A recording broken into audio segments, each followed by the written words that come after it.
Abra sua Bíblia em nome de Jesus, no Evangelho por Marcos, é um texto muito conhecido, Evangelho por Marcos, capítulo de número 4, versículo de número 35.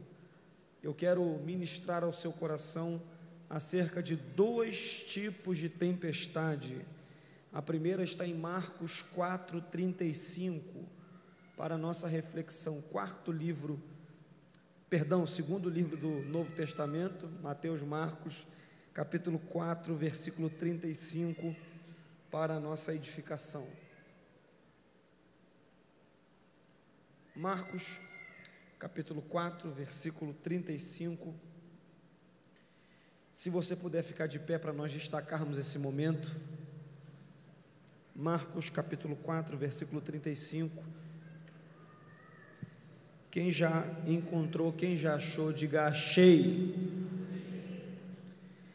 E naquele dia, sendo já tarde, disse-lhes: passemos para o outro lado. E eles, deixando a multidão, levaram consigo, assim como estava, no barco, e havia também com ele outros barquinhos. E levantou-se grande temporal de vento, e subiam as ondas por cima do barco, de maneira que já se enchia. E ele estava na popa, dormindo sobre uma almofada.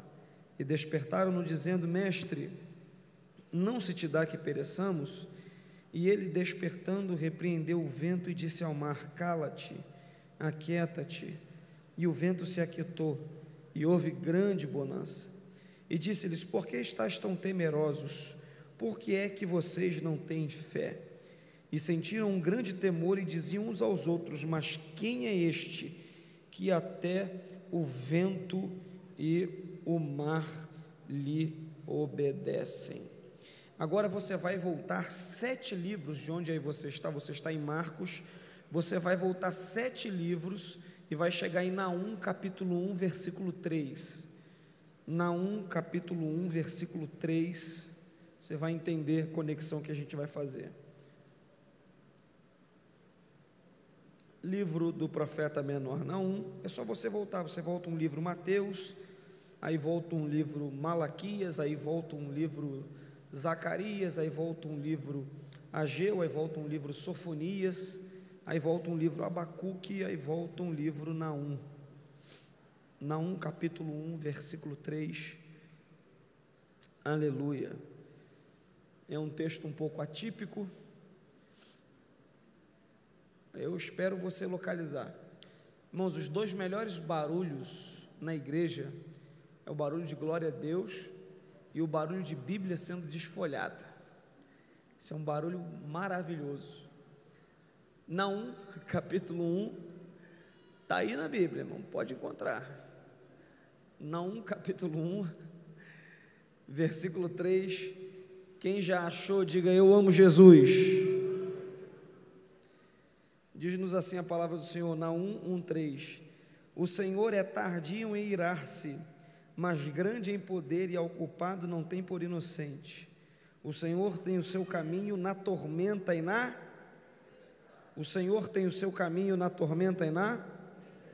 E as nuvens são o pó dos seus pés. Antes de tomar o seu assento, diga para esse crente que está ao seu lado nesta noite, diga para ele, irmão, nesta noite, a sua bênção, o seu milagre, a sua vitória vai ser do tamanho do seu glória.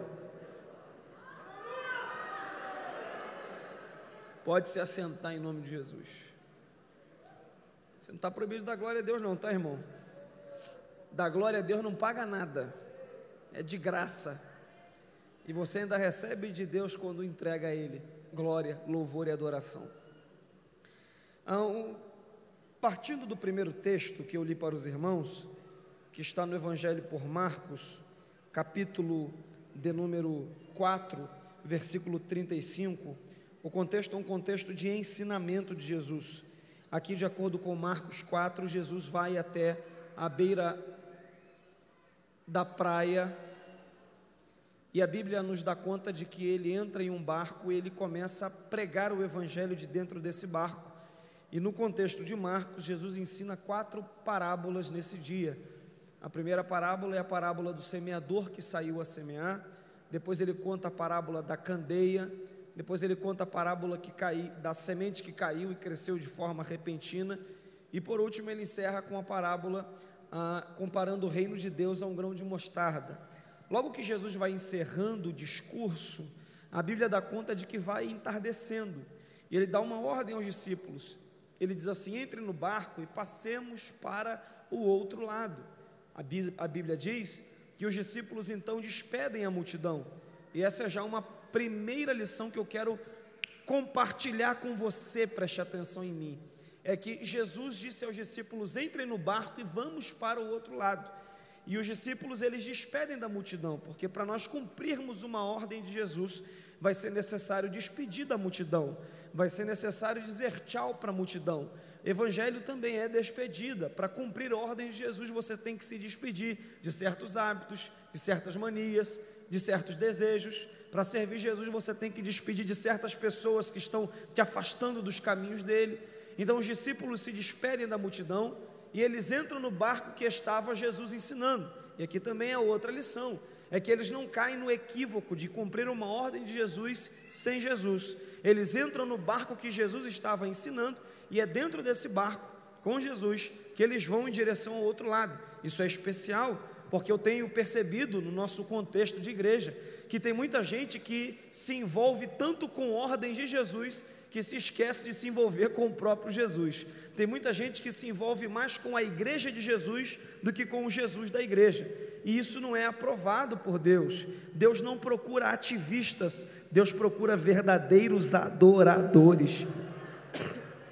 Então, Jesus está com eles no barco, e o texto diz que eles vão em direção ao outro lado. Mas um ponto interessante é que a Bíblia dá conta de que eles vão sendo seguidos por outros barquinhos. Diz a Bíblia que enquanto eles vão com Jesus naquele barco, eles vão se tornando uma espécie de referência na travessia. Outros barcos vão seguindo aquele barco que estava Jesus.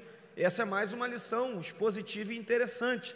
É que quando você tem Jesus no seu barco, mesmo sem querer, você se torna uma referência na travessia.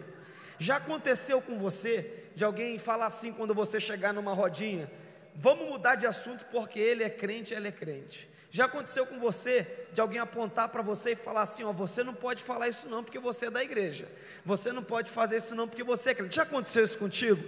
Às vezes a gente nem gosta desse tipo de apontamento, nos soa pejorativo, mas a gente precisa entender que isso é um bom sinal. É sinal de que as pessoas estão olhando para nós e estão vendo Jesus no nosso barco. E eu quero profetizar que as pessoas vão olhar para você, vão ver Jesus no seu barco e vão querer este mesmo Jesus no barco delas também. Eu vim aqui essa noite profetizar. Eu vim aqui essa noite liberar uma palavra profética e te dizer que o seu marido vai ver Jesus no seu barco e vai querer este mesmo Jesus no barco dele. Os seus filhos vão ver Jesus no seu barco e vão querer este mesmo Jesus no barco deles. Eu profetizo que o teu vizinho vai ver Jesus no teu barco, na tua casa, e vai querer este mesmo Jesus na casa dele, em nome de Jesus. Eu profetizo um tempo de salvação para essa igreja, irmãos. O pastor Marcos estava dizendo que ano que vem será os 50 anos dessa igreja. Essa é uma data simbólica importante. Os 50 no calendário judaico era um ano do jubileu, era um ano de muita celebração. Eu profetizo uma grande colheita de almas nesse lugar em nome de Jesus de Nazaré. Então eles vão sendo seguidos por outros barcos, e a Bíblia dá conta de que conforme eles vão navegando, Jesus adormece no barco, deita com a cabeça em uma almofada provavelmente, e de repente se levanta um grande vento. O vento se faz um grande temporal, e os discípulos vão enfrentar uma tempestade. Com certeza você já ouviu 1 milhão de mensagens sobre tempestade, você já ouviu gente pregar de todo quanto é tipo sobre tempestade, e eu tenho honestamente aqui não uma pretensão de te falar algo que você nunca ouviu, porque essa é uma pretensão infantil de qualquer pessoa que prega a palavra, querer falar algo que ninguém nunca falou. O que edifica a igreja não é você ouvir o que nunca ouviu, o que edifica a igreja é ouvir o que Jesus falou e o que Jesus fez. É isso que edifica a igreja. Então a gente vai perceber algumas coisas que Jesus falou, fez aqui, e são lições para nós. Acerca de tempestades, eu quero fazer 4 considerações de forma bem rápida, me perdoe. A primeira delas é concernente a qualidade da tempestade, porque os discípulos estão cumprindo uma ordem de Jesus, eles estão com Jesus no barco, mas de repente vem uma tempestade, e você precisa aprender 4 coisas sobre, não somente essa, mas muitas outras tempestades. A primeira é que tempestades são inevitáveis para quem navega. Se você trabalha com navegação, você vai enfrentar tempestades. Trazendo isso para a nossa vida, tempestades são inevitáveis, sofrimentos são inevitáveis, mais cedo ou mais tarde você vai enfrentar um sofrimento, você vai passar por uma dor. Eu vim te dizer essa noite, não tenha pressa. Se você nunca enfrentou uma tempestade, mais cedo ou mais tarde você vai enfrentar. Eu não sei quem espalhou por aí que é só vir para Jesus que vai dar tudo certo, que é só entregar a vida para Jesus que nunca nada vai dar errado, que é só entregar a vida para Jesus que todas as portas serão abertas, milagres vão acontecer, a torta e a direita, vai dar tudo certo. Isso não é uma verdade bíblica e nem do Evangelho. Jesus disse: no mundo tereis aflições, mas tende bom ânimo, eu venci o mundo, disse Jesus. Então eu trago uma palavra de Deus para você: tempestades são inevitáveis. A segunda consideração que eu quero que você entenda sobre tempestades é que, além de inevitáveis, elas são imprevisíveis. Não dá para prever com 100% de assertividade quando uma tempestade vai acontecer. Há um tempo atrás, eu comprei com a minha esposa um pacote para ficar um final de semana em Búzios, que é uma área de praia no Rio de Janeiro, muito bonito. E eu falei para minha esposa assim: olha no clima-tempo e vê uma data que esteja dando sol, para a gente não chegar lá e estar chovendo, e a gente vai ter que ficar o final de semana inteiro preso no hotel. Aí ela viu no clima-tempo, tirou print, mandou para mim, estava dando sol. Eu falei: marca lá em Búzios, marca que vai ser benção. Ela marcou. Irmão, quando eu cheguei na bendita da cidade de Búzios, estava chovendo, para minha infelicidade. E eu fiquei irado com o clima-tempo, quase que eu falei para ela: manda um e-mail para eles, porque eles erraram. Porque mesmo com o advento da tecnologia, não dá para prever com 100% de assertividade quando uma tempestade vai acontecer. Quem é que no começo do ano conseguiria prever que ia acontecer no planeta o que aconteceu esse ano? Agora, o que você precisa aprender a respeito disso é que, embora tempestades sejam imprevisíveis e você não saiba quando de fato uma tempestade vai estourar, fique em paz, porque o teu Deus já sabe de todas as coisas. Aleluia! Mereci um glória a Deus, mas empolgado da sua parte. Eu vim te dizer que você não sabia, mas Deus já sabia de todas as coisas. Aleluia! Glória ao nome do Senhor. Então, tempestades são inevitáveis, tempestades são imprevisíveis e tempestades também são incontroláveis. Ou seja, não dá para controlar uma tempestade. Quando uma tempestade começa, não tem como você dominar ela de algum jeito humano. Não existe nenhuma ferramenta tecnológica que consiga mandar uma tempestade para longe ou dominar uma tempestade. Preste atenção nisso, porque essa é mais uma consideração sobre toda a tempestade que você precisa aprender. Não dá para controlar a tempestade, mas guarda isso: dá para se controlar no meio da tempestade. Não dá para controlar a força do vento, mas dá para controlar as tuas palavras. Não dá para controlar a força da onda, mas dá para controlar as tuas atitudes. Eu vou te dar um conselho de Deus: não tome atitudes que terão consequências duradouras em um momento passageiro. Deus te trouxe aqui para te dizer: segura com as palavras, segura com certas atitudes, porque essa tempestade em algum momento ela vai passar para a glória do nome do Senhor. Então você precisa entender isso. Tempestades são inevitáveis, tempestades são imprevisíveis, tempestades são incontroláveis. E a última consideração sobre toda tempestade é que toda tempestade é instrutiva. Repete comigo: toda tempestade é instrutiva. Toda tempestade ensina alguma coisa. Guarda isso. Essa tempestade de Marcos ensinou para eles uma lição muito especial. O contexto, ou o texto paralelo de Marcos 4:35 é Lucas 8:22. Em Lucas 8:22 diz que quando Jesus falou: vamos para o outro lado, os discípulos começaram a navegar e Jesus adormeceu.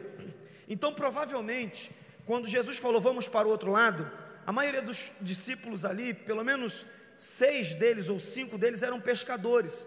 Então você precisa entender que quando Jesus falou: vamos para o outro lado, Pedro tomou uma área estratégica do barco, João tomou outra área estratégica, André tomou uma outra área estratégica, Tiago tomou uma outra área estratégica, Filipe provavelmente era pescador, também tomou uma outra área estratégica, e eles foram controlando as áreas mais importantes do barco. E como Jesus percebeu que eles estavam controlando aquele barco, Jesus entregou o controle deles e foi dormir. Guarda isso.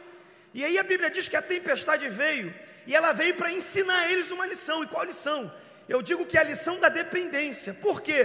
Porque a autoconfiança dos discípulos se tornou em autossuficiência e roubou deles a dependência. A tempestade vem para ensinar que por mais que os discípulos sejam capacitados e conheçam de mar, não dá para viver nessa vida e não dá para atravessar sem Jesus no controle da sua vida. Merecia um glória a Deus mais empolgado da sua parte. Eu vim te dizer aqui essa noite que é bom você ter autoconfiança. Aliás, a mensagem dos coaches hoje em dia é uma mensagem que instiga a autoconfiança. Eles dizem, você tem potencial, você é bom, você vai, você é o cara. E eu acho que autoconfiança até uma medida é muito bom, mas o que você não pode deixar é com que a autoconfiança se torne em autossuficiência e te roube a dependência de Jesus, porque no reino de Deus é a dependência que abre a chave da providência, é a dependência a chave que abre a porta para a providência. Deus não faz milagre na vida de quem é autossuficiente. Você lembra do salmista quando ele disse: uns confiam em carros, outros em cavalos, mas nós faremos menção do nome do Senhor. Aleluia! O cavalo se prepara para o dia da batalha, mas a vitória vem do nosso Deus. Levanta a tua mão, porque eu profetizo que você vai confiar na mão de Deus e a travessia vai dar certo. E aí Deus falou: Gideão, é agora que eu vou dar vitória ao meu povo. É com 300. Você precisa entender que Deus é caçador de glória. Irmão, Deus é caçador de glória. E Deus não pode ser glorificado na facilidade. Ele é glorificado na dificuldade, na impossibilidade. Oh, aleluia, você entrou aqui e está dizendo: eu estou dependendo de Deus, pastor, só Deus na minha situação. E eu vim dizer: é só Ele, então pode esperar, porque é Ele que vai agir, é Ele que vai abrir, é Ele que vai fazer, aleluia. Então os discípulos aprendem isso. Eles vão até Jesus e: mestre, não se te dá que pereçamos. E imediatamente a Bíblia diz que ele se levanta e diz ao mar: acalma, vento, cessa. Na mesma hora tudo se fez bonança. E Jesus vira então para os discípulos e diz: por que vocês estão com medo? Por que é que vocês não têm fé? Por que é que vocês não têm? Por que é que vocês não têm? Me ajuda a pregar para esse crente fixar isso. Diga para essa pessoa que está ao seu lado: tenha fé, não tenha medo. Não, fala com vontade. Diga para ele: tenha fé, não tenha medo. Os discípulos tinham 4 motivos aqui para ter fé. O primeiro deles é que Jesus passou o dia pregando. Então eles não ouviram o dia todo Bruno Fernandes. Eles não ouviram o dia todo o pastor Marcos Sérgio. Eles não ouviram o dia todo o pastor Luizinho. Eles ouviram o dia todo Jesus. Isso é importante. E a fé vem pelo ouvir e ouvir a palavra de Deus. Então, irmão, tenha fé. Você está se alimentando da palavra de Deus. É a palavra que está te instruindo. Quantas mensagens você já ouviu sobre crise, sobre deserto, sobre dificuldade, sobre moenda? Agora é hora de colocar todas essas mensagens em prática para Deus ser glorificado na tua vida. O segundo motivo que os discípulos tinham aqui para ter fé é que foi Jesus que disse: vamos para o outro lado. Esse é o segundo motivo, porque havia uma promessa de Jesus. Então, além de ter palavra, eles tinham uma promessa. Eu não sei se você tem promessas. Eu tenho promessas particulares e promessas da palavra de Deus para a minha vida, e promessas que são para a sua vida também. Fica em paz, porque o Deus dessa igreja não é político que em época de campanha aparece prometendo mundos e fundos e depois some. O Deus dessa igreja, quando faz uma promessa, Ele cumpre aquilo que Ele prometeu. Aleluia. Irmãos, a minha mãe tinha um problema chamado útero infantil. Eu sinto a presença de Deus aqui. E aí o médico disse para ela: você não vai conseguir engravidar, porque o seu útero é de uma criança. Ela foi num trabalho de oração. Deus usou um profeta para ela, e Deus falou: eu vou abrir o seu ventre, e o primeiro que sair vai ser um pregador da minha palavra. E hoje eu estou pregando a palavra de Deus aqui para você. Levanta a tua mão, porque pode desabar o planeta. O que Deus te prometeu ainda está de pé, em nome de Jesus. Aleluia. Então os discípulos têm palavra, os discípulos têm promessa. Mas um elemento que eles têm, que deveria enchê-los de fé, é que quem é que está com eles no barco, irmãos? Me ajuda aí, quem é que está com eles no barco? Toda a igreja, quem é que está com eles no barco? Quem está com eles no barco não é Herodes, não é Pilatos. Quem está com eles no barco é Jesus. Então, além de palavra, promessa, eles têm a presença de Jesus no barco. Irmão, tem um hino antigo que diz assim: pensando bem, só a presença de Jesus na minha vida justifica tanta coisa sem saída. Eu não sei como você entrou aqui, mas eu vim te dizer: você tem a presença de Jesus. Você tem a presença de Jesus. Eu já entrei aqui, eu já senti a presença de Jesus. Levanta as duas mãos, porque é a presença dele, irmãos. A presença dele, o mundo não sabe o que é essa presença. Aleluia, é maravilhoso sentir a presença, saber da presença. Jesus está contigo todos os dias. Ele disse: eu não estou com vocês só quando dá tudo certo, eu estou com vocês quando dá tudo errado também. Quando ninguém está, ele está. Quando alguém vira as costas, ele está de frente para você. Eu vim dizer: acalma o teu coração nessa tempestade, porque você tem a presença de Jesus.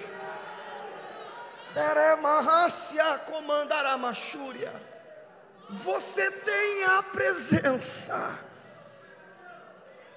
Eles têm palavra, eles têm promessa, eles têm a presença. E mais um elemento que eles têm: no meio da tempestade, Jesus estava dormindo no meio da tempestade. O que Jesus fazia, gente? Toda a igreja, o que Jesus fazia? Preste atenção no que eu vou te falar. Jesus não tinha apenas uma mensagem, Jesus era a mensagem. Vou falar mais uma vez: Jesus não tinha uma mensagem, Jesus era a mensagem encarnada andando. Aliás, essa é a diferença entre Jesus e Buda, entre Jesus e Allan Kardec, entre Jesus e Maomé. Maomé tinha uma mensagem, a prova disso é o Alcorão, sabe? Todos os fundadores de religião, Allan Kardec tinha uma mensagem, a prova disso é o Evangelho segundo Allan Kardec. Todos os fundadores de religião tinham uma mensagem, mas o diferencial de Jesus é que ele não tinha uma mensagem apenas, ele era a mensagem. Irmãos, só Jesus foi num nível de dizer: eu sou o caminho, a verdade e a vida, eu sou a ressurreição e a vida, quem crê em mim, ainda que esteja morto, viverá. Era para você ter dado um glória a Deus por isso aí, irmão. Eu tenho dito que Jesus não foi um cara legal. Um cara legal foi Martin Luther King, que conseguiu mudar a segregação racial nos Estados Unidos. Um cara legal foi Gandhi, que conseguiu pacificar a Índia no método de não violência. Jesus não era o cara legal, Jesus era o Cristo, Filho do Deus vivo, que dizia: eu sou, aleluia. Estou sentindo a presença dele aqui. Tem mais alguém sentindo? Então, se ele está dormindo no meio da tempestade, só consegue dormir no meio da tempestade quem tem na vida um elemento de 3 letras, sabe qual é? Paz. Sabe o que Jesus está ensinando para eles e para a gente? É que é possível ter paz no meio da tempestade. Eu vim dizer para alguém aqui essa noite: esses boletos não vão roubar a sua paz. Essa crise não vai roubar a sua paz. Essa calúnia não vai roubar a sua paz. As notícias da televisão não vão roubar a sua paz. Eu me recordo que quando eu comprei meu primeiro carro, aleluia, era um Fiestinha. E pastor Marcos Sérgio, a gente quando compra o primeiro carro, a gente fica empolgado. E eu colei logo aqueles adesivos abençoados no carro. Colei 2 logo para ficar bonito. O primeiro foi Deus que me deu. Faltou colar em 48 vezes. Aí depois colei um outro adesivo no carro. Primeiro carro, colei um outro adesivo: a serviço do reino de Deus. Eu estou falando acerca de paz. E eu fui pregar numa igreja, num trabalho de oração, e eu me recordo que quando eu lá cheguei, eu preguei, foi uma benção. Aí quando acabou o culto, a gente foi saindo da igreja, e a irmã dirigente do círculo de oração viu o carro, e leu o que estava escrito: foi Deus que me deu, e a serviço do reino. Aí ela virou para mim e falou: irmão Bruno, foi Deus que te deu? Eu falei: foi. Está a serviço do reino? Eu falei: tá. E ela falou para mim assim: então leva as irmãs e comigo para orar na casa de uma pessoa no dia tal. Eu falei: ué, tá até a criança está dando glória ali, oh, aleluia. Se está a serviço do reino, está a serviço do reino, claro que eu levo. E aí eu me recordo que eu marquei um dia com a irmã, busquei ela e toda a mesa de oração. E aí eu me recordo que a gente entrou no carro, eu e as 4 irmãs, 4 tochas de Deus. E a gente foi, na época eu morava no bairro da Zona Oeste do Rio, Campo Grande. E a casa que ela recebeu um convite para orar era na Barra da Tijuca.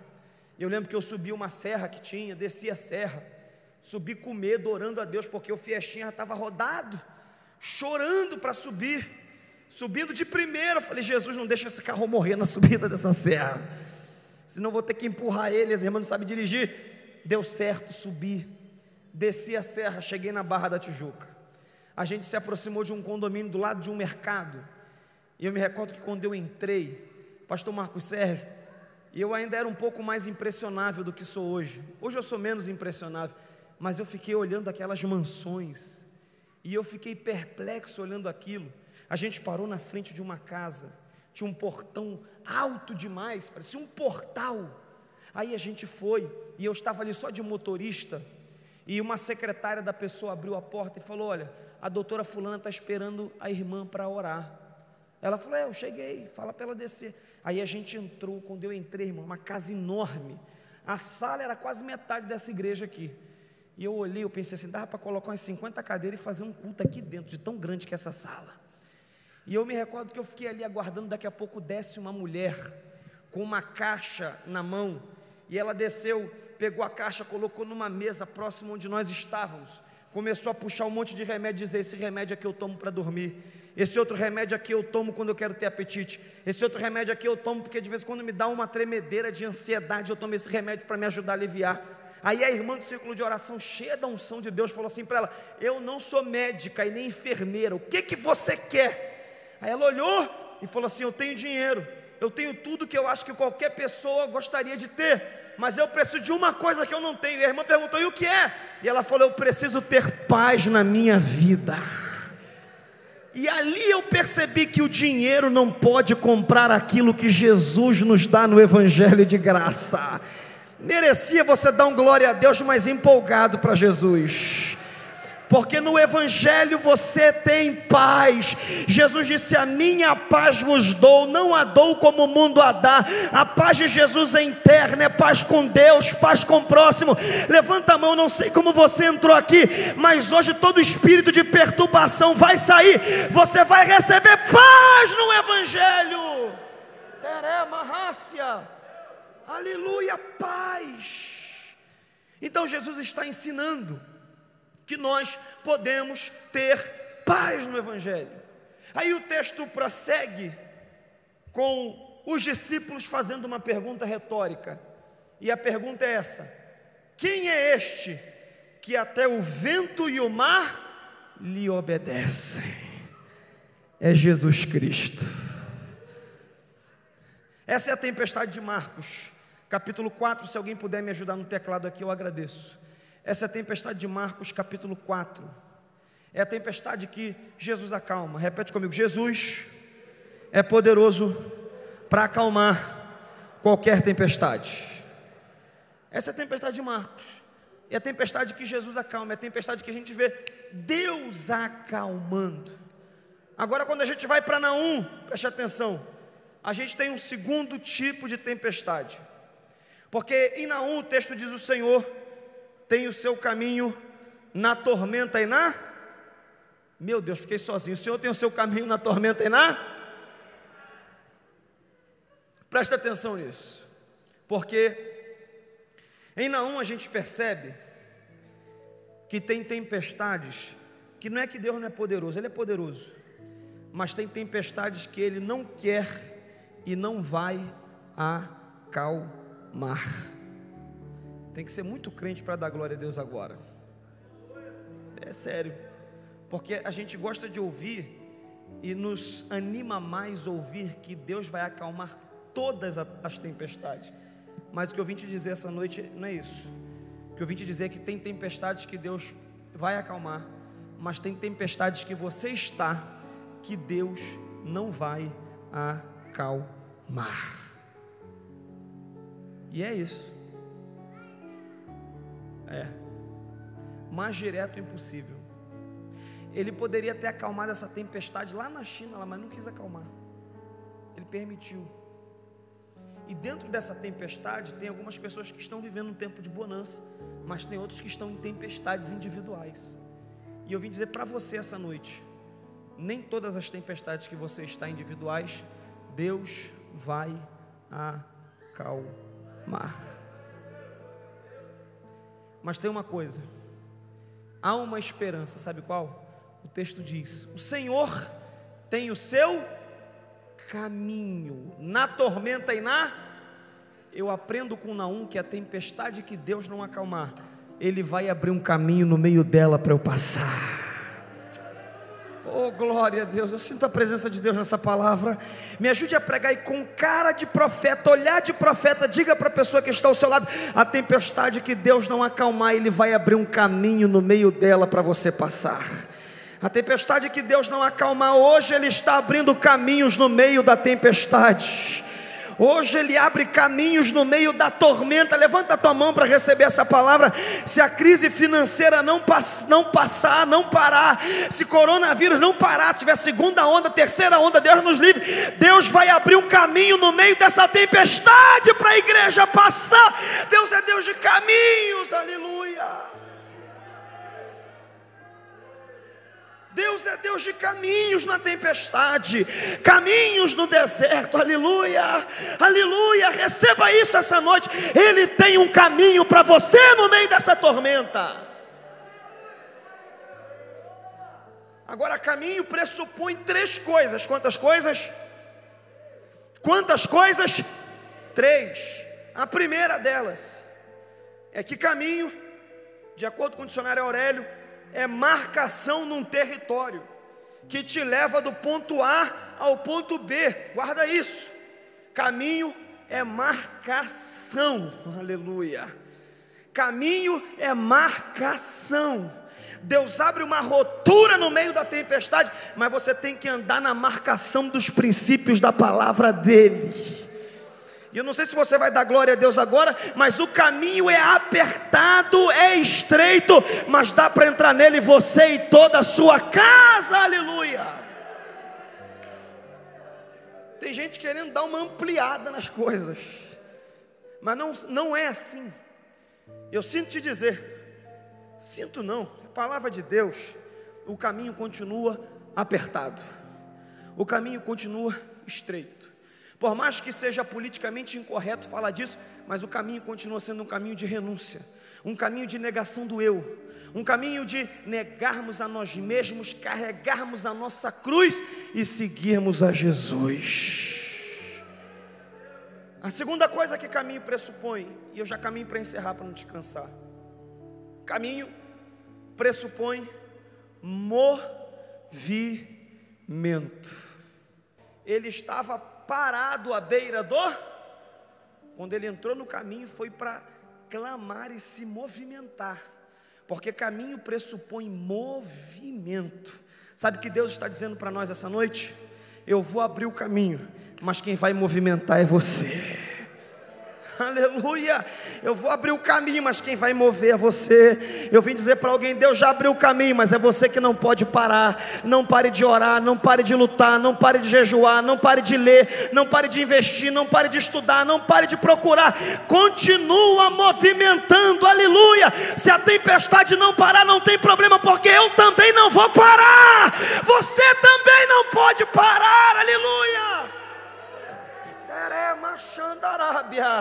Aleluia, de repente o inimigo estava espreitando, aguardando você parar. Ele quer que você desista. É por isso que às vezes as notícias ruins e trágicas se proliferam com muito mais velocidade e com muito mais quantidade do que notícias boas. É porque o inimigo quer ver você parar, ele quer ver eu parar, mas ele não vai ver, porque a Bíblia diz: os que confiam no Senhor renovarão as suas forças, oh glória, andarão, caminharão, correrão e não se fadigarão. Eu vim dizer para alguém hoje: Deus renova as tuas forças, você não vai parar em nome de Jesus.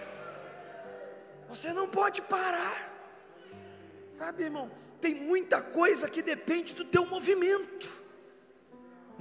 No meio desse negócio de pandemia, eu tenho 2 filhas, são 2 princesas, a Giovana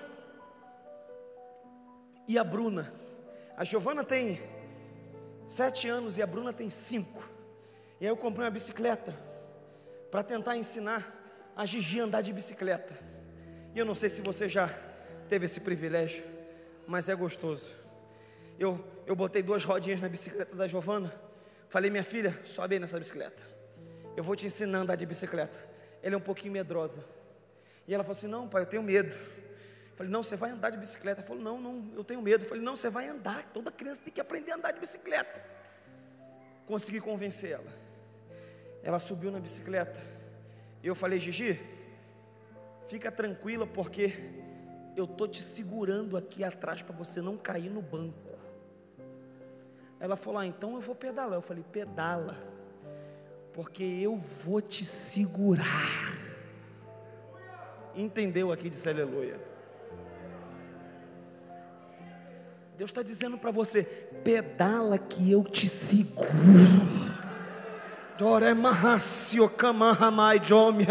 Aleluia, movimenta que Deus te segura.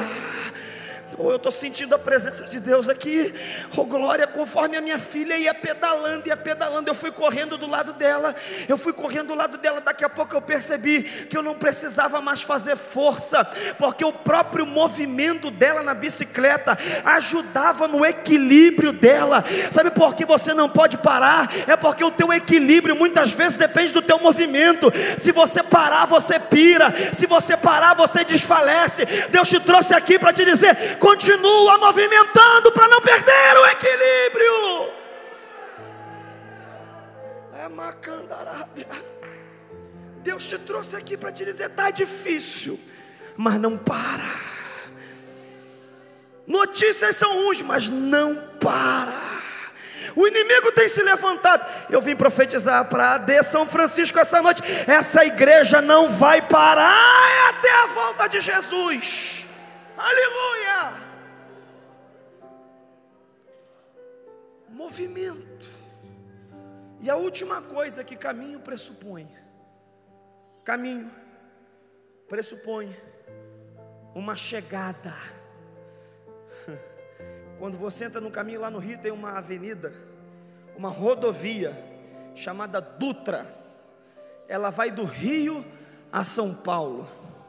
E às vezes eu prego em São Paulo, são coisa de 5 horas de carro. Ou eu prego em cidades antes de chegar em São Paulo, e aí eu vou de carro, e eu nunca durmo na cidade, eu gosto de dormir em casa. E acaba o culto, eu entro no carro e volto para casa. Eu não sei se você já teve essa experiência de fazer uma viagem longa de carro, mas é essa sensação: você está cansado, dirigindo, às vezes com sono, com vontade de parar, mas você pensa assim: não, eu vou chegar no meu destino, eu não vou parar. Ah, irmão, você está entendendo? E aí às vezes você está dirigindo e aquela vontade de parar, porque o corpo cansa. E aí você, não, tem que chegar no meu destino. Aí tem uma coisa que te anima. Conforme você vai andando, aí você vê uma placa: destino a 300 quilômetros. Aí você anda mais um tanto, aí vê destino a 100 quilômetros. Aí você vai cansar, daqui a pouco você anda mais um tanto, aí você vê destino, cidade tal, a 50 quilômetros. E isso vai te dando um gás, dizendo: eu estou chegando, graças a Deus. Eu vim aqui essa noite na D São Francisco estender uma placa para você e te dizer: o destino está chegando, continua. Aleluia. Eu vim aqui como profeta de Deus abrir a placa da palavra e te dizer: continua, porque você vai atravessar essa tempestade. Terebachúria. Você pode levantar as duas mãos, abrir a tua boca de máscara e tudo, e dar um brado bem alto de glória. Você vai chegar no destino. Olha a placa. Olha a placa da palavra. Olha a placa, a trombeta vai soar e nós vamos subir para ver Jesus como Ele é. Aleluia. Olha a placa, você vai chegar no lugar do propósito. Olha a placa, ela te dá ânimo. Olha a placa. Caminho é isso. Você sai de um lugar e conforme você movimenta sem parar, você chega no destino.